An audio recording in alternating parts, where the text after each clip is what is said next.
If you want to understand what is really happening with the US dollar, with US power in the world, with US leadership of the world and the international financial system, then stop watching YouTube videos sponsored by gold companies and cryptocurrency companies. Read one serious historian.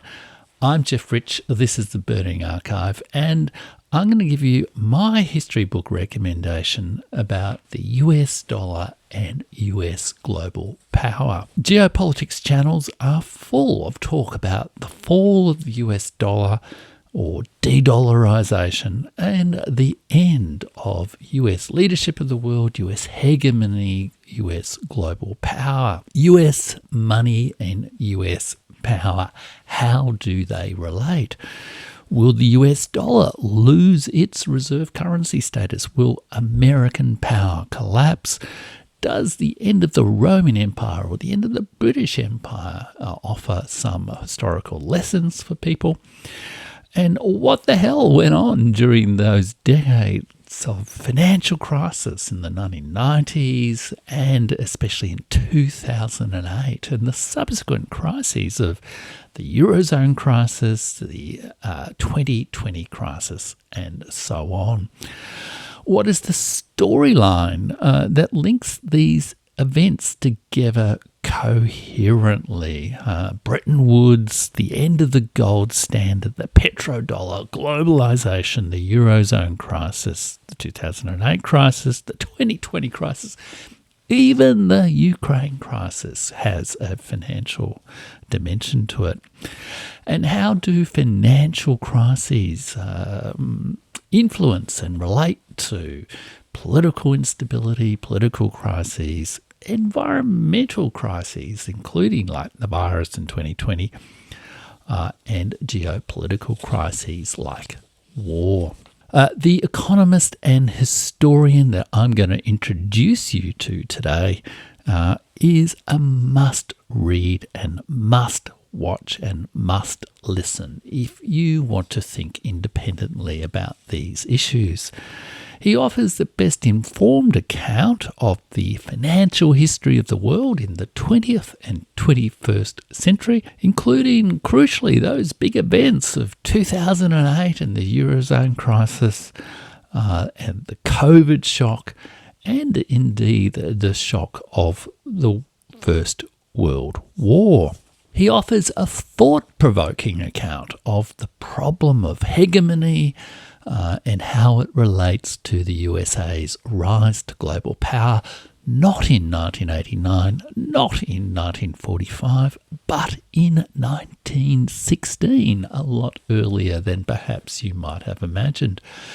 It's not Neil Ferguson or Michael Hudson or Richard Wolff. It is not some ex-market guy like Peter Zayan or Alex Craner.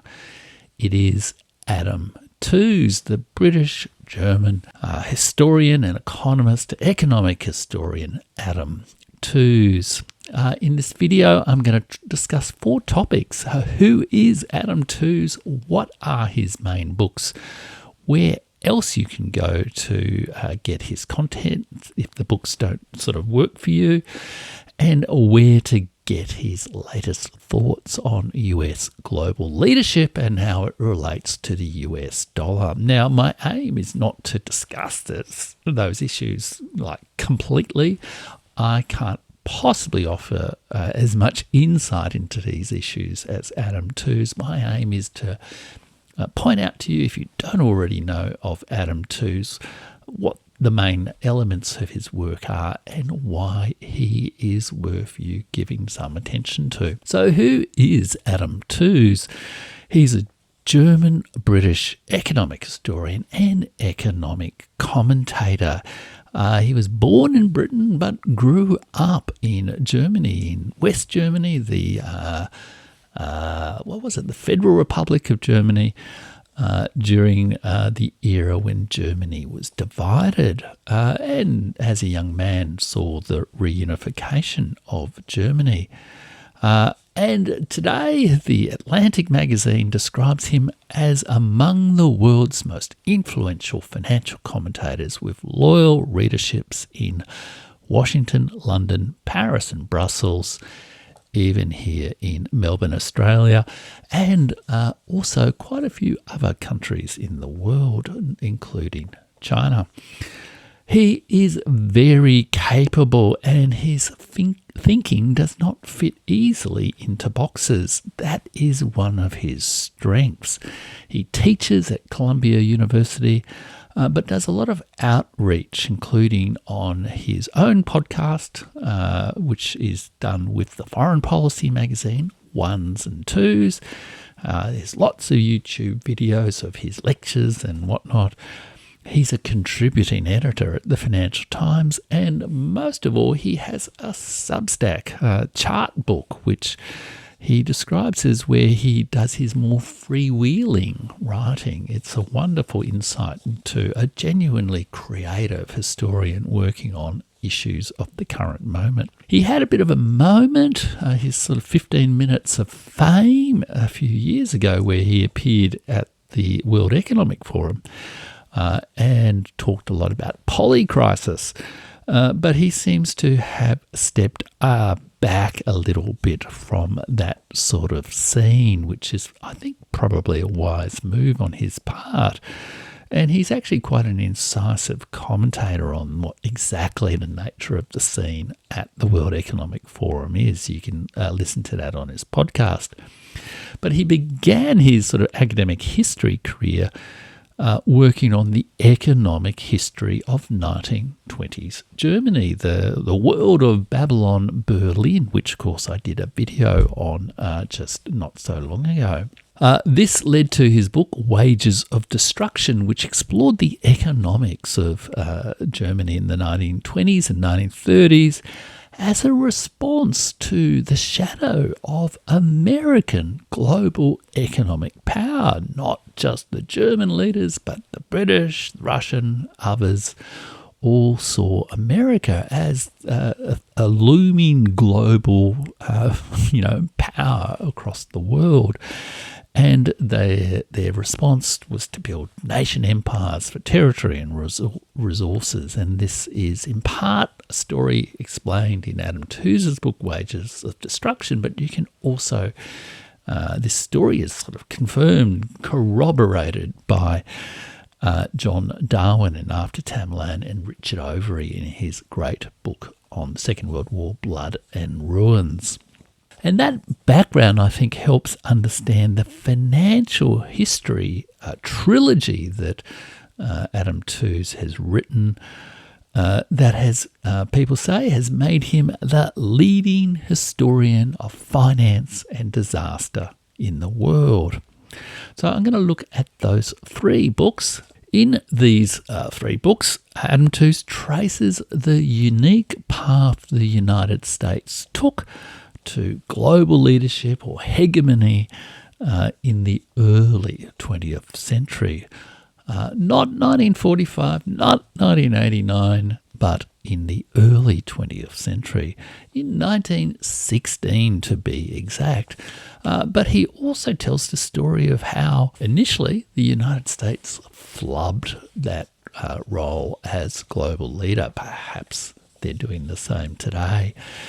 And he tells the story in really, for economic history, quite a thrilling way. And that's because he sees history as what another author describes as a one-way ticket into the unknown. He keeps the sense of no one really knowing how the future is going to turn out. And the actual events occurring as a result of all sorts of contingencies and struggles and conflicting interests. But he does see this trilogy of books on the economic history of the world as linked together. He sketches that history in three books: Deluge, Crashed, and Shut Down. But also in his other lectures and articles, he frames the story of American power as a series of innovations in the use of power in response to this sort of economic power that they had.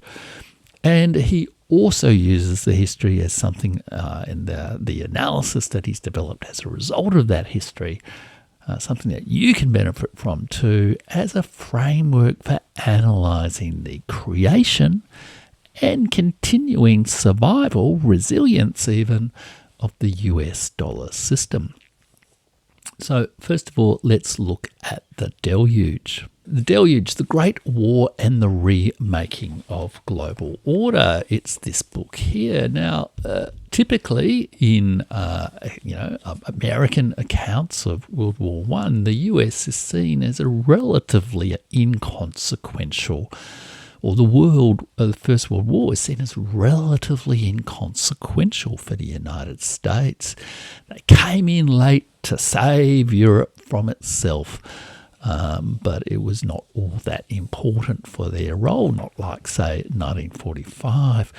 But in fact, Adam Tooze argues that it was this war and the particular economics and geopolitics of this First World War that was really the foundation and the time when and how the US global leadership role was created. It was from then that the US bestrode the world like a colossus. It was from then that the United States became a kind of super state, in part on the basis of its financial dominance of the world.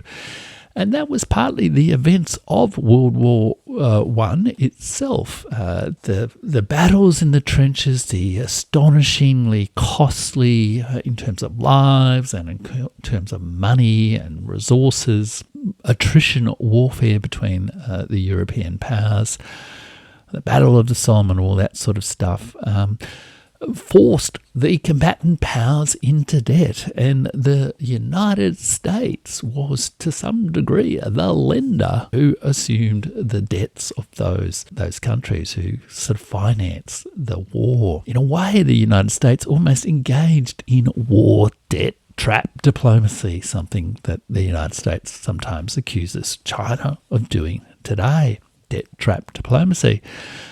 But really the crisis of 1916, when the war was locked in these sort of trench warfare, attrition war, stalemate on the front line, forced the European powers to draw on the money and industry of the United States in order to slug it out. And he says I'll just read from page 6 and 7 of Adam Tooze's book, the one nation that emerged apparently unscathed and vastly more powerful from the war was the United States. Indeed, so overwhelming was its preeminence that it seemed to raise once more the question that had been expelled from the history of Europe in the 17th century. Was the United States the universal, world-encompassing empire similar to that which the Catholic Habsburgs had once threatened to establish? And there he's referring, of course, to the famous Treaty of Westphalia that formed nations instead of the dominant Habsburg Empire. Britain's governments in the 1920s again and again found themselves confronting the painful fact that the United States was a power unlike any other. It had emerged quite suddenly as a novel kind of superstate, exercising a veto over the financial and security concerns of the other major states of the world. Mapping the emergence of this new order of power is the central aim of this book. It requires a particular effort because of the peculiar way in which America's power manifested itself. In the early 20th century, America's leaders were not committed to asserting themselves as a military power beyond the ocean highways. Their sway was often exercised indirectly and in the form of a latent potential force rather than an immediate evident presence, but it was nonetheless real. Tracing the ways in which the world came to terms with America's new centrality through the struggle to shape a new order, will be the central preoccupation of this book. It was a struggle that was always multi-dimensional, economic, military, and political. And that's the brilliance of this book, because he frames the whole question of US financial power, the US dollar empire, in that multi-dimensional way. It's an extraordinary book, well worth reading, but it is 520 pages of main text with 60 pages of footnotes.